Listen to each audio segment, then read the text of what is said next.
এর দ্বারা অনেক কিছুই সম্ভব, তুমি তো বলেই দিলে, আমি আর কি বলবো। তো যাই হোক, এই একটা মন্ত্র আছে হনুমানজির, যে এই মন্ত্রটা পাঠ করলে তুমি সর্বরোগ থেকে রেহাই পেতে পারো, তোমার শত্রুতা নাশ হতে পারে, তুমি সর্বজনের কাছে ভালো থাকতে পারো।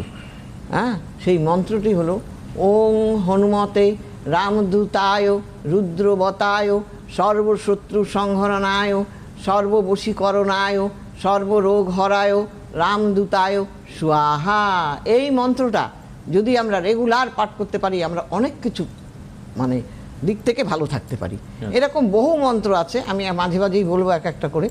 তো এই মন্ত্রটা কিন্তু অনেক দিক থেকে ভালো থাকে। এটা হচ্ছে মানে বজরংবলীর মন্ত্র।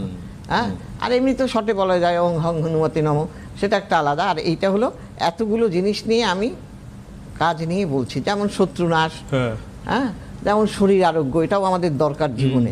আবার তেমনি আবার আমাদের সবার সঙ্গে যাতে ভালো থাকতে পারি, সর্ববশীকরণ, সবার সঙ্গে কথাবার্তা ভালো হয়, তার জন্য। তাহলে এটা একটা কত বড় মন্ত্র বলো তো তুমি। তাহলে কবার করে এটা পড়বে আর 108 বার তো পড়তে পারলে, নিয়মটা কি? 108 বার পড়তে পারলে তো খুব ভালোই হয়। কখন সময়? সকালবেলা স্নান করে উঠে, হ্যাঁ, আবার না পারলে সন্ধেবেলা জামা কাপড় ছেড়ে, হ্যাঁ, ঠাকুরের সামনে ধূপকাঠি দেখিয়ে করুক। না পারলে একবার করেই রোজ করুন না, রেগুলার করে। ঈশ্বর কিন্তু সব দেখেন, আপনি ভালোটা করলে যেমন দেখেন, খারাপটা করলেও তেমন দেখেন। আপনি সময় দিতে পারছেন না সেটাও যেমন দেখেন, আবার অতি মানে পারছেন না, টাইম নেই, তার মধ্যে দিয়েও আপনি করছেন, সেটাও কিন্তু ঈশ্বর দেখেন।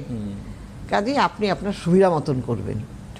ঈশ্বরের নাম করাটাই একটা সবচাইতে ভালো কাজ, হ্যাঁ, সবচাইতে বড় বিষয়। এই হলো ব্যাপার।